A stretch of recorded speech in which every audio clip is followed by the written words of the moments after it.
Very funny. Chris James, everybody.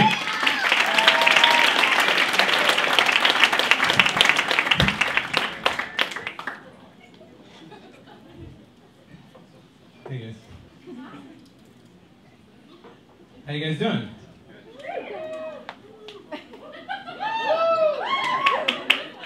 Well, that's cool. How about financially? How's everybody doing financially? Bit of a different response, isn't it? I'm not doing super well financially. I'm not making tons of cash these days, but I've come up with a lot of creative ways to save money. Right? Like my favorite thing to do these days is I go to my local Safeway, my grocery store, and I go to the bulk item section. I just get whatever I want, right? Anything that can be weighed. And then I take all those purchases to those self-checkouts that they have. That's kind of what I'm referring to. And instead of putting the regular code, I don't even look at that anymore. I just use the same magic code every time. In my particular Safeway, it's 1709.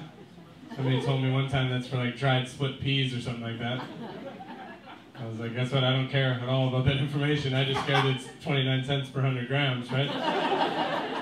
The best thing about it, it's completely foolproof. There's nothing they can say, even if they catch you, and they will catch you for sure. And even when they catch you, the guy comes up and he's just like, hey man, you put the wrong code in. What are you trying to pull? And you just have to be like, yeah, I guess I did put the wrong code in. Probably has something to do with the fact that I have absolutely zero formal training as a cashier.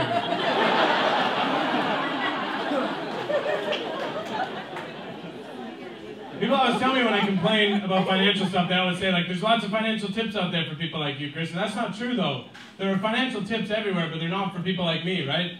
There are always things like financial tip of the day, keep diversity in your stock portfolio. I don't even know what that means, right?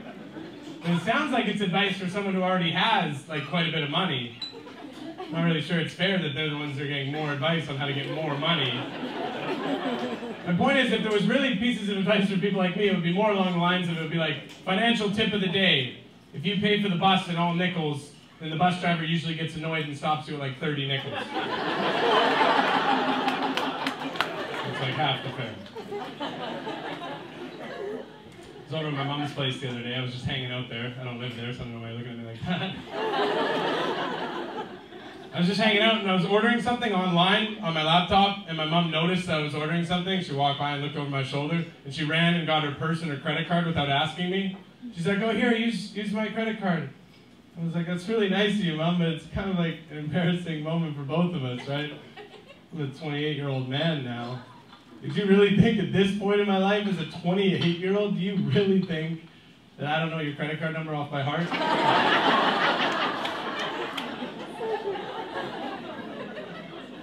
That is true though. I've never had a lot of money, but I've never been completely broke because my mom's just always had loads of cash. I know now that that's a horrible way to be. I get that as an adult, but when you grow up like that, you kind of just think people have a similar upbringing to you. And I could be like kind of a spoiled brat about it. I remember once my friend was all bummed out. I was like, what are you bummed out about, man? He's like, I don't have enough money to pay my rent this month. I was like, that is a bummer, right? Because now you got to call your mom for an email money transfer and stuff. He's just like, no, man, my mom's not giving me an email money transfer at all. I was like, well, that's like brutal. She's making you go meet her? You gotta be kidding me.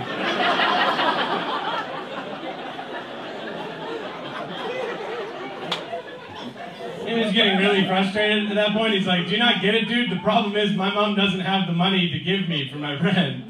Like, that's what the issue is. At that point, I just told him I understood, because I could see how angry he was getting. But I was thinking, like, if your mom doesn't have the money, then why doesn't she just call her mom for an email money transfer?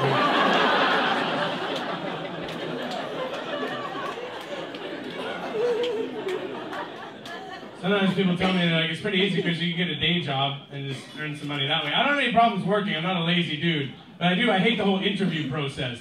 I find this really humiliating for the applicant. Like for me, I was always applying for these menial jobs. So those interviews would be horrible. And sometimes you get one of these guys that just take their job way too seriously. So they want to have like a really professional job interview with you.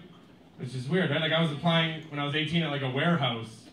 This guy was taking it so seriously. The first question he asked me is, like, what would you say is your worst characteristic? I was like, my worst characteristic is probably a crippling fear of intimacy.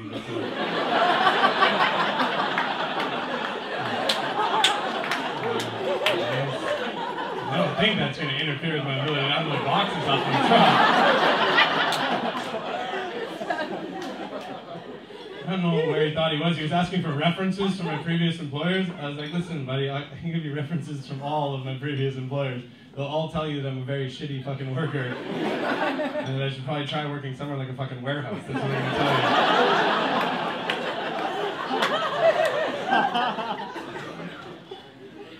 There's not a lot of things that bug me or really annoy me, but this is one thing that just drives me absolutely crazy. I'm sure everyone knows someone like this. You know one of these like really annoying people, like no matter what you say, they just have to one-up that thing that you say? Yeah, you know somebody like that? I know two people like that. So.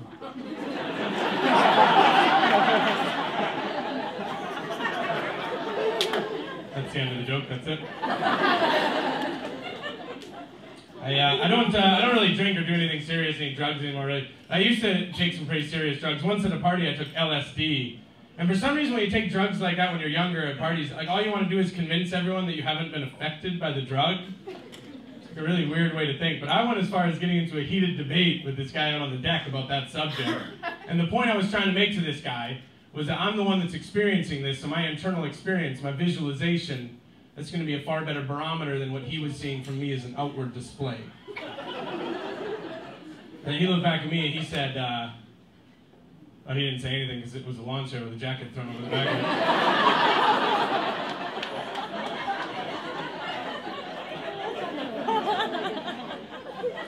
I don't really drink or do anything like that anymore, but I have a couple of gay friends, and recently they've convinced me to come hang out at the gay clubs with them on a couple of Friday nights. And I gotta say, like, I enjoy myself, I have fun, but they have this theory that the reason that I enjoy myself is just because I like the male attention that I get from the gay guys in the club.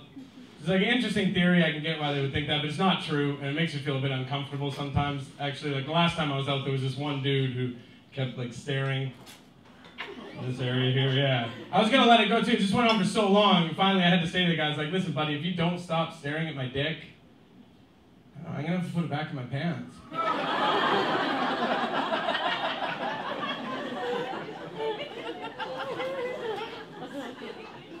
You guys reacted very strangely to that joke. I'm a single dude though right now, and I don't mind being single, it's cool, but one thing I hate is I find I always get unsolicited advice on picking up girls from my friends, and it's never from the dudes that you'd actually want the advice from.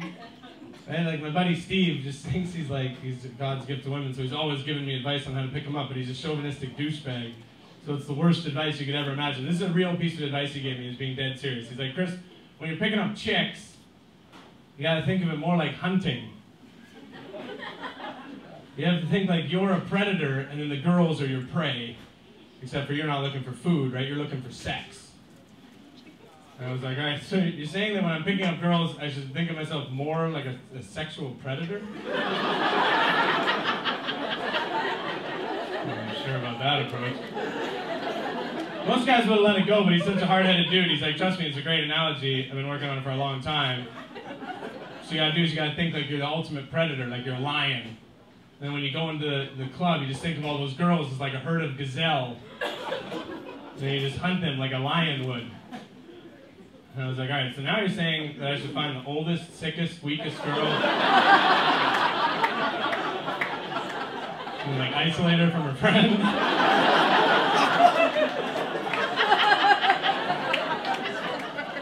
I'll give you that would work, I just don't want to do that.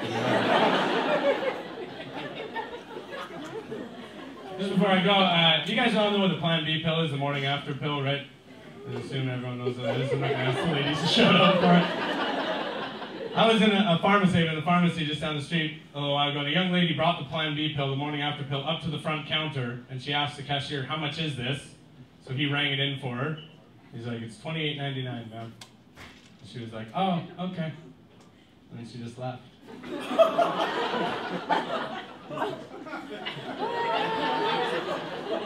I'm not really sure what the price point was that she set that day. And possibly having a child. Apparently when she left the house, she's like, I'm not going higher than $30. It didn't really seem like a whole lot of money. I was like, this girl seems quite short-sighted. Maybe like I should help her out. Maybe I'll buy the Plan B pill for her. Seemed like a decent idea. No, you don't think so? And it didn't matter anyways. I didn't end up doing it because they don't have any self-checkouts at the pharmacy. So thank you very much, guys. That's my time. Thank you.